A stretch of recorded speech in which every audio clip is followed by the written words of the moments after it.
আমাদের আজকের পরিবেশনা এ জার্নি বাই ট্রেন, রচনা ও নির্দেশনা জুয়েল কবির। ওয়াক, ছিছি, এ কেমন স্বভাব!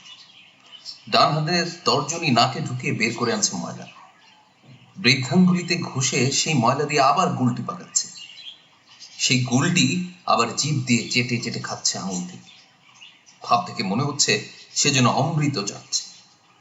এমনকি জিহ্বায় চাটার সময় ছেলেটার নিষ্পলক চোখও মুদে আসছে মাঝে মাঝে। এই মুহূর্তে মৃন্ময়ীর ইচ্ছা করছে ছেলেটার গালে কষে একটা চটকানা লাগাতে, কিন্তু সেটা সম্ভব হয় না, কারণ ছেলেটি তার নিজের সন্তান না। লোকটা আদুরে গলায় তার ছেলেকে বলে, বাবা, পা দুইটা সিটের উপর উঠে আরাম করে বসো। আহা, আরাম করে বসো, যেন একটা মহৎ কর্ম করছে তার সন্তান, তাই তার আরাম প্রয়োজন। দেখো না কাণ্ড, ছেলেটা তার কথা মতো পা উঠাচ্ছে না বলে সে আবার পা দুটো ধরে উঠিয়ে দিচ্ছে সিটের উপর। এইবার তোমার মজা লাগছে না বাবা? লোকটা প্রশ্ন করেই সারা। ছেলেটির কোনো উত্তর দেওয়ার তাগিদ নেই, তবে ভাবভঙ্গিতে বোঝা যাচ্ছে এবার যেন সত্যিই বেশ আরাম হলো ছেলেটির। কি সুন্দর বাবার হাঁটুর উপর মাথা রেখে আধা শোয়া অবস্থায় চুষে চুষে খাচ্ছে আঙুল। ছেলেটি তাকিয়ে আছে নিষ্পলক। বয়স বড়জোর 5-6 হতে পারে। এমন একটা বাচ্চা ছেলে তাকিয়ে থাকলে তেমন খারাপ লাগার কথা নয়, তবুও অস্বস্তি লাগছে মৃন্ময়। কেননা ছেলেটি তাকিয়ে আছে মৃন্ময়ের বুক বরাবর। মৃন্ময়ী গলার ওড়নাটা ঠিকঠাক করে বসে। ছেলেটার তবু কোনো ভাবান্তর নেই, সে যেভাবে তাকিয়েছিল সেভাবেই তাকিয়ে আছে। কিছুক্ষণের মধ্যে মৃন্ময়ীর অস্বস্তি লাগাটা আরো বেড়ে যায়। এবার অস্বস্তি যতটা না ড্যাব ডেবে চোখে ছেলেটার তাকিয়ে থাকার কারণে, তার চেয়ে বেশি অস্বস্তি বরঞ্চ তার অশোভন কর্মকাণ্ডের কারণে। ইতোমধ্যে শুরু হয়েছে আঙুল চেটে খাবার টকাস টকাস শব্দ। ধীরে ধীরে আওয়াজটি যেন বেড়েই চলছে। আর ট্রেনের এসি কেবিনের এক পাশের 4টা সিটি মৃন্ময়ী কিনেছে। ঠিক মৃন্ময়ী নয়, কিনে দিয়েছে তার অফিস। অফিসে এই কাজটা করেছে যাতে করে তাদের কর্মী শুয়ে বসে নির্বিঘ্নে ভ্রমণটা করতে পারে, সেই সাথে সুচারুভাবে সম্পন্ন করতে পারে তাকে প্রদেয় অ্যাসাইনমেন্টটাও। কিন্তু তা বোধ হয় আর সম্ভব হলো না। মুখোমুখি বসা এই অসভ্যদের জন্য। আচ্ছা, ওরা দুজন মিলে কি বিপরীত পাশের 4টা সিটি কিনেছে, নাকি আরো দুজন লোক উঠবে সামনের কোনো স্টেশন থেকে? সৃষ্টিকর্তাই জানে বাকি দুজন কেমন হয়। তারা কি বয়োবৃদ্ধ, মাঝবয়সী দম্পতি, নাকি বাচ্চা সমেত কোনো ভদ্র মহিলা, সেটা আগেই ঠাহর করা যাচ্ছে না। আচ্ছা, চাইলেই তো রেলওয়ে কর্তৃপক্ষ তাদের টিভি স্ক্রিনে আপকামিং যাত্রীদের ছবি অথবা বয়স সংবলিত একটা লিস্ট আনিয়ে দিতে পারে, তাই না? তাতে অন্তত মানসিকভাবে প্রস্তুতি নিয়ে রাখা যেত কি ধরনের যাত্রী উঠবে, কিন্তু সেটা তারা করে না। তাই চলমান যাত্রীরা তাদের পাশের খালি সিটগুলোতে আগত যাত্রীদের বিষয়ে একটা অনুমান নির্ভর অপেক্ষায় সময় কাটায়। মৃন্ময়ী তাকিয়ে দেখে ছেলেটি তখনও নাক থেকে বের করে ময়লা খাচ্ছে। সে মনের মধ্যে ক্রোধটাকে দন্ত চাপা করে অত্যন্ত বিনয়ের সঙ্গে বলে, ভাই, আপনার বাচ্চাটি নাকের ময়লা খাচ্ছে। লোকটি যেন মজা পেল মৃন্ময়ীর অভিযোগ উত্থাপনে। খ্যাক খ্যাক করে হেসে বলে, আরে বলবেন না বা, ও পেয়েছে ওর দাদার স্বভাব। আমার বাবাও ছিলেন এমনি, সারা জীবন দেখেছি। আমার বাবা কাজের অবসরে বারান্দায় ইজি চেয়ারে বসে এই কাণ্ড করত। মৃন্ময়ী বিস্ময়াভূত হয়ে চেয়ে থাকে লোকটার দিকে। কি বলছে লোকটা? তার বাবাও?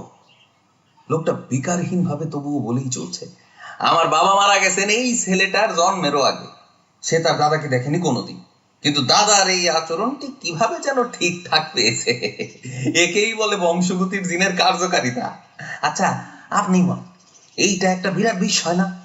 মাঝে মাঝে মনে হয় আমার বাবা যেন তার আচরণের মাধ্যমে আবার মরতে ফিরে এলেন আমার সন্তানের মাঝে। অথচ জানেন, আমার বাবার মতো এও আমাকে একা রেখে চলে যাবে এই মর্তজে। বলে এই লোকটা চুমু খেতে থাকে তার সন্তানের গালে। আবেগে আপ্লুত হয়ে কাঁদতে থাকে। এক পর্যায়ে জড়িয়ে ধরে ছেলেটিকে মৃন্ময়ী বলেন, সে কি, এ কথা কেন বলছেন? ডাক্তার বলেছে বড় জোর আর 2 মাস বাঁচতে পারে। তবু শেষ চেষ্টার অংশ হিসাবে চিকিৎসা করাতে ইন্ডিয়ার ভেলোর নিয়ে যাচ্ছি। জানি ওতেও কাজ হবে না কোনো, তবু মনের শান্তি বলে তো একটা কথা আছে। মৃন্ময়ী থ মেরে যায় লোকটার কথায়। ছেলেটার দিকে তাকিয়ে থাকে, দেখে ছেলেটি তখনও আঙুল চাটছে। কিন্তু এখন আর অস্বস্তি লাগছে না মৃন্ময়ীর, বরং মনে হচ্ছে নিজেও একবার নিজের তর্জনীটা দিয়ে নাকের ময়লা বের করে চেটে দিই। হা হা, ওতেও যদি এই ছেলেটা তার আয়ু কিছুটা ফিরে পেত, তবে নিশ্চয়ই সেটা করতে দ্বিধা করতো না মৃন্ময়ী। ট্রেন চলছে। এখন মৃন্ময়ী আর ভালো করে তাকাতেও পারছে না ছেলেটির দিকে। কেমন যেন মায়া মায়া লাগছে। এত কচি একটা খোকা, যদিও মাথার চুল এখনো পড়েনি তেমন। দেখে বোঝার উপায়ও নেই যে ছেলেটি মরণ ব্যাধিতে আক্রান্ত। তবে তার শরীরটা ঠিক স্বাস্থ্যবান না, সম্ভবত রোগে ভোগার কারণেই এই পরিণতি। কিন্তু কতই বা বয়স, বড় জোর 5 হতে পারে। অথচ এই বয়সে জানা হয়ে গেছে ভরত নির্ধারিত অষ্টরসের হাস্য করুন, রৌদ্র, বীর, ভয়ানক, বীভৎস, অদ্ভুত রসের খেলা। শৃঙ্গার রসের পরিণতিতে তার জন্ম হলেও এ রসের কীর্তিকলাপ সম্পর্কে তার সম্যক ধারণা হয়তো ততটা জন্মায়নি বলেই ধারণা করি। মৃন্ময়ী প্রশ্ন করে, যদি কিছু মনে না করেন, মানে ওর মাকে নিয়ে এলেই কি ভালো হতো না? লোকটা ফ্যাল ফেল করে তাকিয়ে থাকে মৃন্ময়ের দিকে। ঠিকই বলছেন, এসব কাজে বাবাদের চেয়ে মায়েরা অধিক কার্যকর ভাবে অংশগ্রহণ করতে পারে, কিন্তু আমি অপারগ। কেন? মৃন্ময়ীর প্রশ্নের জবাবে লোকটা কিছুটা সময় নেয়। তারপর তার ছেলেটির দিকে তাকিয়ে কিছুটা ক্রোধান্বিত হয়ে, এই কাল সাপটা জন্মের মুহূর্তে খেয়ে নিয়েছে তার মাকে, এভাবে কেন বলছেন? দোষ তো বাচ্চার নয়, হয়তো অন্য কোনো সমস্যা ছিল প্রসূতি। তা কি হয়েছিল আপনার স্ত্রী? প্রসবকালে আমার স্ত্রী হ্যাকলামাসিয়া মানে মানে খিঁচুনি রোগে আক্রান্ত হয় আর মারা যায় 6 ঘন্টা বয়সের এই বাচ্চাটিকে রেখে। হা হা, বিজ্ঞানের এত এত আবিষ্কারের পরেও এ যুগের প্রসূতি মা খিঁচুনি রোগে মারা যায়। এখন ওর বাবা বলেন আর মা বলেন, সবই হলাম আমি। লোকটার অসহায়ত্ব মৃন্ময়কে ছুঁয়ে যায়। ছেলেটির জন্য চাপা এক ধরনের কষ্ট তৈরি হয় মনের ভেতর। মনটা হঠাৎ উদাস হয়ে যায়। জানালার গ্লাসে চোখ রেখে সে বাইরের দিকে তাকায়। ট্রেন ছুটে চলেছে দুরন্ত গতিতে ঢাকার উদ্দেশ্যে। চট্টগ্রাম স্টেশন ছেড়ে আসার পর সম্ভবত ঘন্টা খানেক পার হয়েছে। পুরোটা সময় মৃন্ময়ীর মনোযোগের কেন্দ্রবিন্দুতে ছিল এই ক্ষুদে শিশু আর তার বাবা। আচ্ছা, শিশুটির কি নাম, কিংবা ওর বাবার? এই যা, লোকটার নাম দাম কিছুই তো জানা হয়নি এখনো। মৃন্ময়ী বালকটির প্রতি স্নেহভরা দৃষ্টিতে তাকায়, বলে, চকলেট খাবে খোকা? ছেলেটা বলে না কিছু। মৃন্ময়ী আবারও বলে, কি হলো, খাবে চকলেট? এবারও কথা বলে না ছেলেটা, কেবল ফ্যাল ফেল করে তাকিয়ে থাকে অপলক। লোকটি বলে, ও তো কথা কইতে পারে না আপা, জন্মের পর থেকেই বোবা। মৃন্ময়ী তার মনের ভেতরে একটা বৈদ্যুতিক অনুরণের টের পায় হঠাৎ। কি হলো আজ? সে যা ভাবছে তাই কেন তার ধারণার পাশ দিয়ে যাচ্ছে না? তবে কি মৃন্ময়ীর ভাবনাগুলো একেবারেই গতানুগতিক? হ্যাঁ হ্যাঁ, তাই তো। অন্তত 1 ঘন্টা যাবৎ সে আছে ওদের সাথে। একটিবারের জন্যও তো ছেলেটি কথা বলবার জন্য মুখ খোলেনি। যতবার মুখ খুলেছে তা কেবল ওই আঙুলটাকে চাটবার জন্য। কিন্তু মৃন্ময়ীর সহানুভূতির রেশ আবার মুহূর্তে কেটে যায়। কেটে যায় মৃন্ময়ীর দিকে ছেলেটির নিষ্পলক তাকিয়ে থাকার কারণে। আচ্ছা, ছেলেটি কি মৃন্ময়ীর চোখের দিকে তাকিয়ে আছে, নাকি বুকে? মৃন্ময়ী ওড়নাটা আবারও ঠিক করে। কই, এখনো তো কেন ভাবান্তর নেই ছেলেটির। আবারও ঠিক করে, কই, এখনো তো কোনো ভাবান্তর নেই ছেলেটির। পরক্ষণে মনে পড়ে মৃন্ময়ী তার সানগ্লাসটা খুলতে ভুলে গেছে। তবে কি শিশুটার মনোযোগ এই কালো রোদ চশমাটার প্রতি? মৃন্ময়ী চশমাটা খুলে ভাঁজ করে তার সাইড ব্যাগে রেখে দেয়। যদিও এতে কোনোই কাজ হয় না। যেভাবে তাকিয়েছিল ছেলেটি, সেভাবেই তো তাকিয়ে আছে দিব্যি। আচ্ছা, কি খোঁজে ছেলেটা মৃন্ময়ের চোখে? মৃন্ময়ের বিভ্রান্তি লাগে। এভাবে তাকিয়ে থাকলে যে কারোরই বিভ্রান্তি লাগার কথা।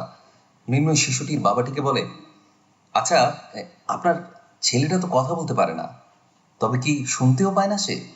জি না। হ্যাঁ, অনেকের ক্ষেত্রে এটা হয়, যারা কথা বলতে পারে না তারা কানেও শোনে না। জি, ওর ক্ষেত্রে সেটাই হয়েছে। কিন্তু ওর সাথে কথা বললেন কি করে তাহলে?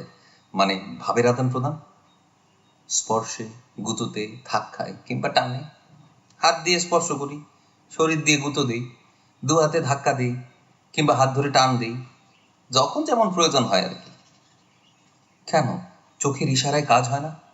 হো, আপনি ওর নিষ্পলক চোখের চাহনিতে ধরে নিয়েছেন সে চোখে দেখে। জি, সে চোখেও দেখে না, কানেও শোনে না, কথাও বলতে পারে না। মৃন্ময়ীর হাত পা হিম হয়ে আসে। এতটুকু একটা বাচ্চা এতগুলো ডিফিকাল্টিস নিয়ে বেঁচে আছে, আর ওর বাবাই বা এত কষ্ট সহ্য করে ওর প্রতি এতটা মমতা প্রবণ। এই শিশুটিকেও কেন বাঁচিয়ে তুলতে ভদ্রলোক ছুটে চলছেন ইন্ডিয়ার ভেলোরের উদ্দেশ্যে? ও তো ও তো চলমান একটা মাংসের দলা ছাড়া আর কিছুই নয়। ভদ্রলোক তো একবারও ভাবছে না কি হবে এই ছেলেকে বাঁচিয়ে রেখে। মৃন্ময়ী মনের অজান্তেই হঠাৎ যেন ভদ্রলোকের বিষয়ে আগ্রহী হয়ে ওঠে। যদি কিছু মনে না করেন তবে একটা প্রশ্ন করতে পারি? নিশ্চয়ই, কেন নয়। জানি সন্তানই যত প্রতিবন্ধিত্বই থাক না তার মধ্যে, তবু জানবার খুব আগ্রহ। আচ্ছা, আপনি আপনার সন্তানকে বাঁচিয়ে রাখার জন্য এতটা তোড়জোড় করছেন কেন? আপনি একটা রূঢ় প্রশ্ন করছেন আমাকে। ও স্রেফ আমার সন্তান নয়, ও আমার স্ত্রী হুমায়রার একমাত্র স্মৃতি। হুমায়রা মরে গিয়ে রেখে গেছে তার প্রতিরূপ। ওর চোখ, নাক, মুখ সব হুমায়রার মতো অবিকল। ওকে বাঁচিয়ে রাখার মাধ্যমে আমি বাঁচিয়ে রাখি হুমায়রাকে। তাছাড়া ছেলেটির আচার আচরণ পুরোটাই আমার স্বর্গীয় বাবার মতো। ওর হাত পায়ের চলনে আমি আমার প্রয়াত বাবার ছায়া দেখতে পাই। মনে হয় আমার বাবা যেন পুনর্জন্ম লাভ করেছে আমার সন্তানের মাধ্যমে। সর্বোপরি ও আমার সন্তান, সবকিছু ছাপিয়ে ওই আমার একমাত্র উত্তরাধিকার। এমন একটা আবেগঘন মুহূর্তে কিছু না বললেও চলতো, তবু মৃন্ময়ীর মুখ ফসকে বেরিয়ে যায়, আপনি চাইলেই আরেকটা বিয়ে করে সংসারী হতে পারেন। সেক্ষেত্রে তো পাল্টেও যেতে পারে আপনার বংশের উত্তরাধিকার। কথাটি বলবার পর মৃন্ময়ী বুঝতে পারে প্রয়াত স্ত্রী বিষয়ে আবেগে একজন ভদ্রলোকের মুখের উপর এভাবে কথাটা না বললেই চলতো তার। তবু যে কথা বলা হয়ে যায় সেটা তো আর ফিরিয়ে আনা সম্ভব নয়, তাই না? তাই সে চুপ করে থাকে, অপেক্ষায় থাকে ভদ্রলোকের প্রতি উত্তরে। কিছুটা থেমে ভদ্রলোক নিতান্তই ভদ্রলোকের মতো করে বলতে থাকে, আমি চাইলেই আর একটা বিয়ে করতে পারি, কিন্তু সন্তানের পিতা হতে পারবো না। কেন? একটা একটা সড়ক দুর্ঘটনা কেড়ে নিয়েছে আমার সন্তান জন্মদানে অংশীদারিত্বের ক্ষমতা। মৃন্ময়ী হতচকিত হয়ে যায় লোকটার কথায়। লোকটা যে নপুংসক সেই কথাটা সে একজন নারীর সামনে কত সুন্দর ভাবেই না তুলে ধরল। মৃন্ময়ী বুঝে যায় মাংসপিণ্ড সমসন্তানের প্রতি লোকটার বাড়তি গুরুত্বের কারণ। এ জীবনে পাওয়া পিতৃত্বের স্বাদ তো কেবল এই সন্তানের মধ্যেই নিহিত। এ স্বাদ তো বিকল্প কোনো পন্থায় পাওয়া যাওয়া আর সম্ভব নয় লোকটার। অল্প সময়ের বিরতিতে ট্রেন এসে থামে কুমিল্লায়। এখানে যাত্রী ওঠে অনেক, কিন্তু মৃন্ময়ীদের কেবিনের দুটো ফাঁকা সিটের বিপরীতে ওঠে না কেউ। মৃন্ময়ী অবাক হয় না, বরং নিশ্চিন্ত হয়। বুঝে যায় ফাঁকা সিট দুটির টাকাও সম্ভবত তার অফিস থেকেই দিয়ে দেওয়া হয়েছে। সুতরাং এই সিটে যাত্রী ওঠার আর সম্ভাবনা নেই। ট্রেন আবার চলতে শুরু করে। ক্রিং করে বেজে ওঠে মোবাইল ফোনের রিং। ফোন করেছে মৃন্ময়ীর বস। সহযাত্রী পিতা পুত্র তখন আধো ঘুমে আধো জাগরণে পরস্পরকে জড়িয়ে ধরে শুয়ে আছে পুরো সিট জুড়ে। মৃন্ময়ী ফোনটা নিঃশব্দ করে রিসিভ করে কেবিনের বাইরে আসে। তারপর কেবিনের দরজাটা চাপিয়ে লবিতে দাঁড়িয়ে চাপা সরে কথা বলে, হ্যালো বস, শোন, গুলি করার পর মাথাটা কেটে ট্রেনের বাইরে নদীতে ফেলে দিবি।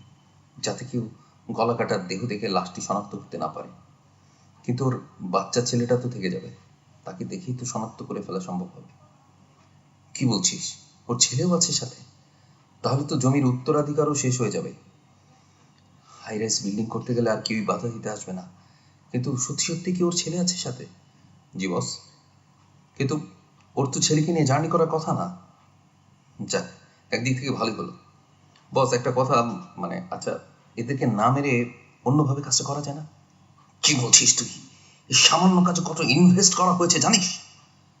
তা জানি, শোন, এক কাজ কর, দুটোকেই গুলি করে মেরে গলা কেটে নদীতে ফেলে দে।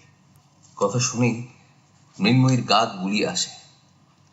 একটা কচি খোকার গলা কেটে ফেলার মতো পাষাণ সে নয়। সে বিনয়ের সাথে বলে, সেটা করা ঠিক হবে না, তাছাড়া আমি পারবো না। কি বলছিস? কেন ঠিক হবে না? কেন পারবি না? দুটো খুন করার জন্য তুই দরকার ডাবল পেমেন্ট নিবি? সমস্যা কি তোর? তবুও আমি পারবো না। তুই জানিস না এর পরিস্থিতি কি হবে? আচ্ছা, যদি আমি এই মিশনে ইনভেস্ট করা পুরো টাকাটাই ফেরত দিয়ে দিই? এই প্রজেক্টে কত কোটি টাকা বাজেট সে সম্পর্কে তোর ধারণা আছে? বস, বাচ্চাটা খুব ছোট, সে কথা বলতে পারে না, কানে শোনে না, চোখেও দেখে না। অমন একটা নিরীহ বাচ্চাকে আমি কি করে গুলি করে গলা কাটবো? আর তাছাড়া ছেলেটা অনেকটাই বড় নির্ভরশীল। ওর বাবাকে ছাড়া ওর বেঁচে থাকা প্রায় অসম্ভব হয়ে যাবে। প্রয়োজন আমি লাইফ রিস্ক নিতেও রাজি, তবু ওদের আমি মারতে পারবো না। এটা কি তোর শেষ কথা? হ্যাঁ। মৃন্ময়ী জানে তার এই সিদ্ধান্তের পরিণতি মোটেও ভালো ফল বয়ে আনবে না। সে একজন কিলার। নারীরা মমতাময়ী এই কনসেপ্টকে ভুল প্রমাণ করতে কোম্পানি নিয়োগ দিচ্ছে নারী কিলার। নারীদের মানুষ তুলনামূলকভাবে বেশি ট্রাস্ট করে বলে এদেরকে দিয়ে সহজে এ ধরনের অপকর্ম করানো সম্ভব হয়। মৃন্ময়ীও সে দলের। এখন খুন করাই তার পেশা। ইতিমধ্যে বেশ কিছু মিশন দক্ষতার সাথে সম্পন্ন করার পরিপ্রেক্ষিতে তৈরি হয়েছে তার যশ। সে জানে শিশুটির বিষয়ে মিছেই একটা ফালতু আবেগ তৈরি হয়েছে তার। সে চাইলে দুইটা মাত্র গুলি খরচ করেই কার্য সমাধান করতে পারে মুহূর্তেই মেরে ফেলতে পারে শিশুটিকে, গলা কেটে নদীতে ফেলে দিতে পারে শিশুটির পিতার মস্তক। কিন্তু বাচ্চাটার দিকে তাকিয়ে বারবার আবেগের বলি হচ্ছে সে নিজেকে বোঝায়, আরে মৃন্ময়ী, এই পেশায় আবেগের কোনোই দাম নেই। আবেগ মানেই ব্যর্থতা, আবেগ মানেই ধ্বংস। এতক্ষণে ঘুম ভেঙেছে সহযাত্রী লোকটা। আড়মোড়া ভেঙে লোকটা মৃন্ময়ীর দিকে তাকায়, বলে, কত দূর এলাম আমরা? এই তো আখাউড়া ব্রিজ পার হচ্ছে এখন, ব্রাহ্মণবাড়িয়ার শেষ সীমানা। হঠাৎ লোকটার চোখে পড়ে মৃন্ময়ীর হাতে থাকে পিস্তলের দিকে। মৃন্ময়ী চকচকে পিস্তলটি দূর থেকে তাক করে ধরে লোকটার দিকে। এখন একটা মাত্র গুলি করবে লোকটার খুলি বরাবর, ব্যাস। কিন্তু লোকটার চোখ পড়তে কেন জানি ঘুরিয়ে ফেলে পিস্তলের নল। আরে আরে আপনি দেখি বাচ্চাদের মতো খেলনা পিস্তল নিয়ে ঘুরে বেড়ান। মৃন্ময়ী মুচকি হাসে লোকটার কথায়। তার ইচ্ছে করে এটি খেলনা পিস্তল নাকি আসল সেটি প্রমাণ করে দিতে, কিন্তু সে পারে না। তাকিয়ে দেখে শিশুটি ততক্ষণে শুরু করে দিয়েছে সে অশোভন কাজ। ডান হাতের তর্জনী নাকে ঢুকিয়ে বের করে আনছে ময়লা, আর গুলটি পাকিয়ে খেতে শুরু করছে। মৃন্ময়ী পিস্তলটি নামিয়ে আবার তার সাইড ব্যাগে রেখে দেয়। এমন সময় করাত করে বেজে ওঠে মৃন্ময়ীর ফোন। আবারও ফোন করেছে ওর বস। মৃন্ময়ী ফোন ধরে না। সে জানে কাজটি না করার অপরাধে তার বস নিশ্চয়ই এখন তাকে থ্রেটমূলক কথাবার্তা শোনাবে।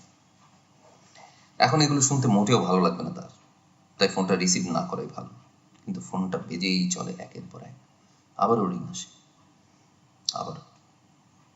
অবশেষে ওদের সামনেই ফোন রিসিভ করে মৃন্ময়ী হ্যালো বলার আগেই তার বস তাড়াহুড়ো করে বলে, খুন কি করে ফেলেছিস?